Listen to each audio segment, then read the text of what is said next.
নমস্কার প্রিয় দর্শক, ক্যালকাটা ডায়ালগস থেকে মনোজ দাসের প্রীতি ও শুভেচ্ছা নিন।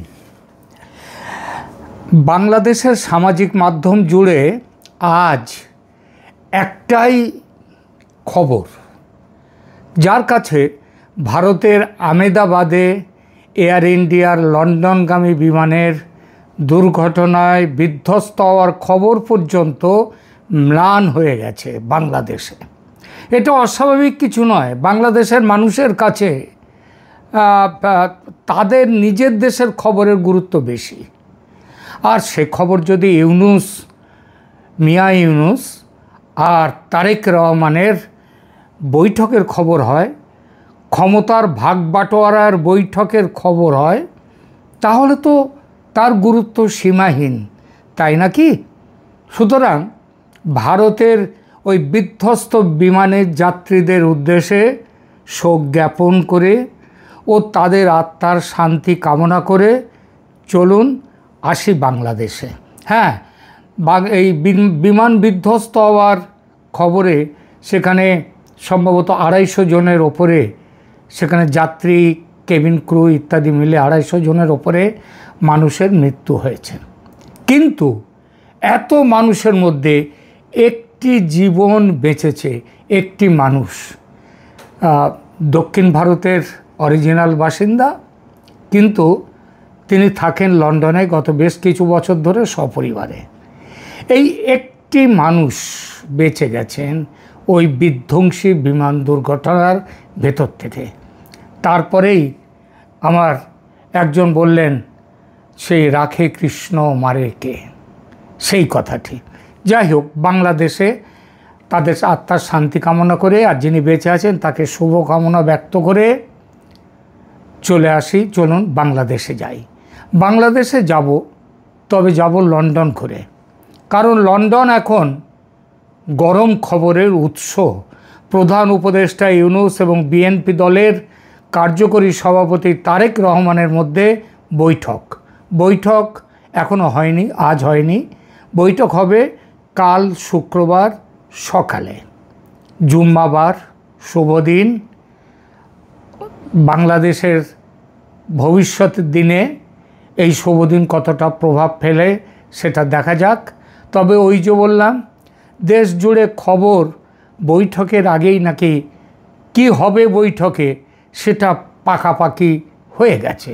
স্বাভাবিক, তারা তো শুধু সিলমোহর দেন বড় নেতারা, বাকি তো নিচের জায়গায় তাদের সাথে কথাবার্তা বলে নিজেরাই ঠিক করে ফেলেন। সেই মোতাবেক নাকি চুক্তি পাকা। কিসের চুক্তি? চুক্তি হলো গনিমতের মাল বাংলাদেশকে লুটে পুটে খাওয়ার বিষয়ে। বাংলাদেশ কবে হয়েছে গনিমতের মাল? গনিমতের মাল মানে পরাজিতের সম্পত্তি বিজয়ীর দখলে আসা এবং সেগুলো তাদের নিজেদের মধ্যে ভাগ বাটোয়ারা করে নেওয়া। অর্থাৎ পরাজিত আওয়ামী লীগের সম্পত্তি, সেই সম্পত্তি পেয়ে গেছে। এখন যারা আছেন তারা তো কোনো নির্বাচিত নয়, তারা যুদ্ধ করে জিতেছে।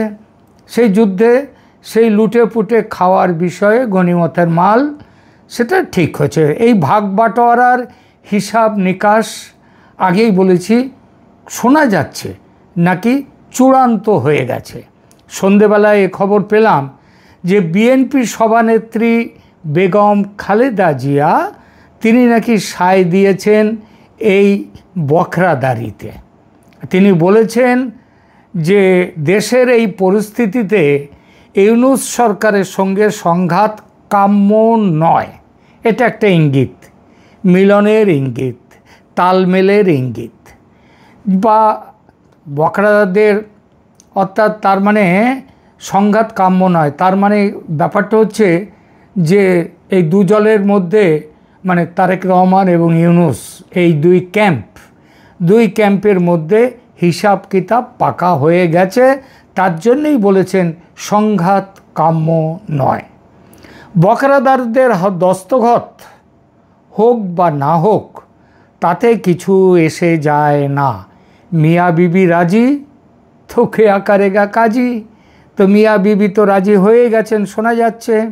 কাল সকালে ইউনূস তারেক বৈঠকের পর একেবারে ছাপ্পা পড়বে, বিবাহ কার্য সম্পন্ন হলো। তবে যা শুনছি এদিক সেদিক, সেটা কিন্তু একেবারে যে এক কথা শুনছি তা কিন্তু নয়।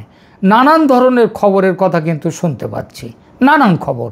যেমন আগে খবরগুলো ছোট্ট করে দু একটা বলে নিই, তারপরে আমি আমার নিজের ধারণায় কি হতে পারে সেইটা একটু বলবো। কেউ বলছেন যে তারেক এবং ইউনূসের মিটিংটা হবে, সেটা ওই জুলাই ঘোষণাপত্র, যেটা নতুন সংবিধান, সেই সংবিধান যাতে গৃহীত হয়, বিএনপি যাতে আপত্তি না করে, তার জন্যে কালকের মিটিং। কিন্তু শুধু এইটুকুর জন্য কি কোনো দিন মিটিং হয়? বিএনপি কেন বলবে যে আমি সংবিধান মেনে নেব, তোমাদের জুলাই ঘোষণাপত্র, যদি তার মধ্যে তার পাওনাগণ্ডার কোনো হিসাব না থাকে? সুতরাং যারা এটা বলছেন তারা এটা মনে রাখবেন, শুধু এইটুকুতেই খবরটা শেষ নয়, এর সাথে আরও কিছু আছে, ওর পেছনে সঙ্গে আরও কিছু আছে। আর একটা খবর শুনতে পাচ্ছি, সেটা হচ্ছে নাকি তারেক রহমান বলে দেবেন ঠিক হয়েছে, ইউনূসও ঠিক করেছেন, নির্বাচন ডিসেম্বরে হবে না, তবে জানুয়ারির মধ্যে, জানুয়ারিতে হতে পারে। কেন জানুয়ারিতে হতে পারে? তাহলে দু তরফের ইউনূসের কথাও যেমন থাকলো, তেমনি আবার এদেরও ডিসেম্বরের চুক্তির ব্যাপারটাও থাকলো। সুতরাং সেই ভোটটা হবে, এবং সেই ভোটে বিএনপির সঙ্গে জামাত ইত্যাদি এদের সমস্ত সিট বা আসন মানে চুক্তি, সেটা নাকি কাঁচা কথা হয়ে গেছে। কাঁচা কথা, আবার বললাম কাঁচা কথা, ওই যতক্ষণ না সই হচ্ছে ততক্ষণ তো কাঁচা কথাই বলবো। সেই অনুযায়ী যেটা ঠিক হয়েছে সেটা হচ্ছে যে বিএনপি নেবে 300 সিটের মধ্যে 200 সিট, বিএনপি 60টা নেবে জামায়াতে ইসলামী, 30টা নেবে ইউনূসের পার্টি, ন্যাশনাল ওই জাতীয় নাগরিক পার্টি, জানাপা বা এনসিপি, ন্যাশনাল সিটিজেন্স পার্টি।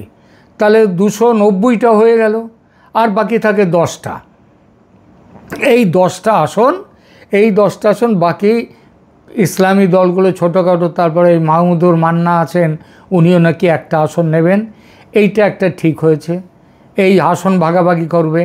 আসন ভাগাভাগি করে তারা জানে যে এই আসন ভাগাভাগিতে যেহেতু আওয়ামী লীগ বাজারে নেই, সুতরাং তারা এই মতোই আসন তারা পাবে।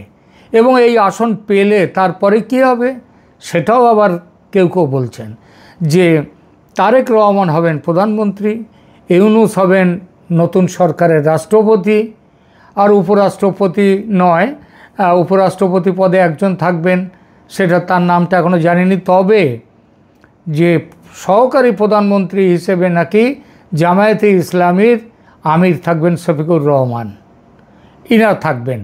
তো এইগুলো শুনতে পাচ্ছি। আবার কেউ বলছেন এগুলো কিছুই না, শোনা যাচ্ছে যে কালকের যেটা আসন, যেটা কালকের যে বৈঠক যেটা হবে, সে বৈঠক হচ্ছে একেবারেই সেখানটায় ওই তারেক রহমান জানিয়ে দেবেন যে আমি ডিসেম্বরের মধ্যেই ভোট করতে হবে, তিনি অনমনীয় ইত্যাদি ইত্যাদি ব্যাপারগুলো হবে। এবং তিনি বলবেন যে তিনি কারোর সাথে কোনো নির্বাচনী আঁতাতে যাবেন না, কারণ তারেক রহমান এবং বিএনপির নাকি ধারণা তারাই জিতবেন, তারাই বেশিরভাগ আসন পাবেন, আওয়ামী লীগ যেহেতু নেই। এই হচ্ছে ব্যাপারটা। কিন্তু আমি মনে করি বোধহয় এই রকম জায়গায় একটা তালমেল হওয়ার সম্ভাবনা পাচ্ছি। লন্ডনের এক বন্ধু, তিনি আওয়ামী লীগের সাপোর্টার, যদিও তিনি আমাকে জানালেন ফোনে তার সঙ্গে কথা হলো যে আপনাদের ওখানে কি ঘুরে বেড়াচ্ছে, কি ওই মিটিং বিষয়ে, তারেক রহমান এবং মোহাম্মদ ইউনূসের মিটিং। তিনি বললেন ওরা একটা তালমেল করে নিচ্ছে যে ওরা একসাথে ভোটে লড়বে, তবে ভোটে লড়ার আগেই ওরা ক্ষমতা ভাগাভাগি করে নেবে। তার মানে হচ্ছে নতুন যে ওই জুলাই ঘোষণাপত্র অনুযায়ী সংবিধান গৃহীত হয়ে যাবে, রাষ্ট্রপতি আউট, সেনাপ্রধান চেঞ্জ হয়ে যাবেন, এবং তখন এরা নতুন মন্ত্রিসভা করবেন। কারণ জুলাই ঘোষণাপত্র গৃহীত হওয়ার ব্যাপারেই নাকি কালকে মিটিং হচ্ছে। এবং সেই মিটিং অনুযায়ী যে নতুন যে সরকার হবে সেই সরকারে তারেক রহমান তিনি প্রধানমন্ত্রীর দায়িত্ব পাবেন, ইউনূস রাষ্ট্রপতি হবেন, ইত্যাদি ইত্যাদি। কিন্তু এর সাথে আরও একটা খবর তিনি বললেন, তারপরে এটা তো সারা পৃথিবীর লোক তো নাও মানতে পারে, কারণ নতুন সংবিধান অনুযায়ী সরকার গঠন হলো, ঠিক আছে, মেনে নেওয়া গেল এই পর্যন্ত, কিন্তু তারপরের যে ব্যাপার নির্বাচনের ব্যাপারটা সেটা তো থাকবে। সেই নির্বাচনটা হবে, সেটা হবে ওই সামনের বছর জানুয়ারি মাস নাগাদ। তাহলে ইউনূসের কিছুটা যেটা সেই ইগোটাও থাকলো, আবার বিএনপি অন্যান্যদের ইগোটাও থাকলো। এই হচ্ছে মুদ্রা ব্যাপারটা, এই হচ্ছে গল্পটা। এখন প্রশ্ন হচ্ছে যে এই পরিস্থিতিকে এইভাবেই চলবে আর আওয়ামী লীগ কি আঙুল চুষবে? আওয়ামী লীগের এক নেতা কাম মন্ত্রী, তার সাথে আমি যখন রেকর্ডিং করছি, মানে বৃহস্পতিবার রাত প্রায় 12টায় আমি এই রেকর্ডিং করছি, তার আমার আধ ঘন্টাখানেক আগে আওয়ামী লীগের এক নেতা কাম, তিনি মন্ত্রী ছিলেন, এখনও তিনি এমপি ছিলেন, ওখানে চলে এসছেন এখানে, তিনি আমাকে জানালেন যে এই একই খবরগুলো তিনি শুনেছেন। তবে আমি বললাম সে খবরের ব্যাপার নিয়ে আপনার কাছে আমি জানতে চাইছি না, আপনার কাছে জানতে চাইছি আপনারা কি করছেন। আপনাদের আওয়ামী লীগ এর বিরুদ্ধে যদি ধরুন এইটা যে কোনোটাই, কিংবা আমি যেটা বললাম সেটাই যদি গৃহীত হয় কালকের বৈঠকে, তাহলে আপনারা কি করছেন? আপনাদের কি কোনো লাইন অফ অ্যাকশান আছে? উনি বললেন যে আমাদের কোনো লাইন অফ অ্যাকশান এই মুহূর্তে নেত্রী আমাদেরকে কিছু দেননি। নেত্রী যা দেন সেগুলো হচ্ছে ওই তিনি তার বিভিন্ন অডিও কিংবা ভিডিও যে বক্তব্য জারি করেন তার মধ্যে দিয়েই থাকে। স্পেশালি আলাদা করে আজকের আগামীকালকের বৈঠকের পরিপ্রেক্ষিতে কিছু হয়নি, কিছু নির্দেশ আসেনি। কথায় কথায় উঠল যে আমাদের শেখ হাসিনা পুত্র সজীব ওয়াজেদ জয় তিনি এসছেন, তিনি তো এখন তিনি এখন হচ্ছেন ইউএসের আমেরিকান পাসপোর্টের অধিকারী, তিনি এখন মার্কিন নাগরিক, কারণ বাংলাদেশ সরকার তার পাসপোর্ট বাতিল করে দিয়েছেন। তিনি অত্যন্ত দ্রুততার সঙ্গে তিনি মায়ের সাথে দেখা করতে আসবেন বলে তিনি পাসপোর্টের আবেদন করেন মার্কিন কর্তৃপক্ষের কাছে, এবং খুবই দ্রুত তাকে সেই পাসপোর্ট দিয়ে দেওয়া হয় কোনো রকম দেরি না করে। তারপরে তিনি ভিসার আবেদন করেন যে তিনি ভারতে আসতে চান, এবং সম্ভবত তিনি লন্ডন হয়ে এসেছেন। এই যে লন্ডনে এই যে আওয়ামী লীগের নেতারা বিক্ষোভ দেখালেন, কর্মীরা বিক্ষোভ দেখালেন, আমার কাছে এই খবরটাও এসেছে যে বিক্ষোভের ব্যাপারটাও সজীব ওয়াজেদ জয় প্ল্যান করে সেখানে দিয়ে এসেছিলেন, এবং তিনি সেখান থেকে তিনি ভারতে এসেছেন, তার মায়ের সাথে দেখা করছেন, মায়ের ওখানে আছেন।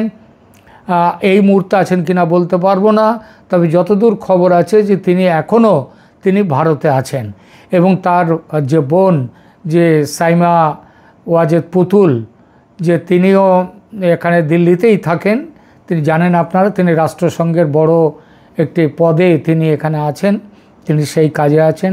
তিনি আছেন টিউলিপ সিদ্দিকীর মা রেহানা সিদ্দিকী, তিনিও আছেন এখানে।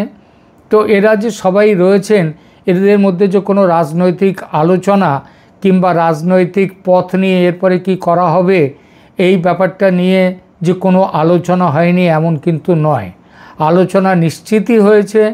আগামীকাল তারেক জিয়া এবং মোহাম্মদ ইউনূসের বৈঠকের পর তার যে ফলটা তো বাইরে আসবে, বৈঠকে কি সিদ্ধান্ত, সেই সিদ্ধান্তের প্রেক্ষিতে তারা নিশ্চয়ই তাদের লাইন অফ অ্যাকশান এরপরে কিভাবে এগোবেন সেটা তারা দেখবেন। ইতিমধ্যে সাউথ ব্লকেও কিন্তু নড়াচড়া শুরু হয়ে গেছে।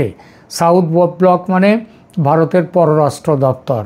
এই পররাষ্ট্র দপ্তরে সেখানেও নড়াচড়া শুরু হয়ে গেছে এই জন্যেই যে এই বিএনপি এবং জামাতের সরকার যদি বাংলাদেশে ক্ষমতায় আসে, এর আগে এসে তারা কি কাণ্ড করেছিল, ভারত বিরোধিতার কোন জায়গায় নিয়ে গিয়েছিল, সেগুলো কিন্তু আমরা জানি।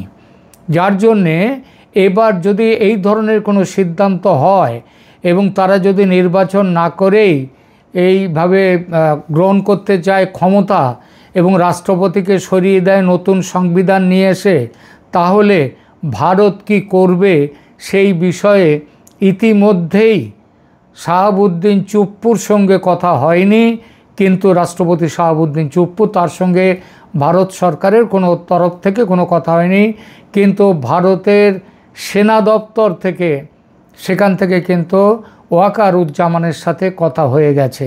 ওয়াকারুজ্জামানকে বোঝানো হয়েছে, যে বলা হয়েছে যে কোনো মতেই যেন এইভাবে ক্ষমতা দখল করতে না পারে, সংবিধান বদল করতে না পারে, রাষ্ট্রপতির বদল করে দেশের খোল নলচে, সাংবিধানিক খোল নলচে যাতে পাল্টাতে না পারে সেই ব্যাপারে বলা হয়েছে।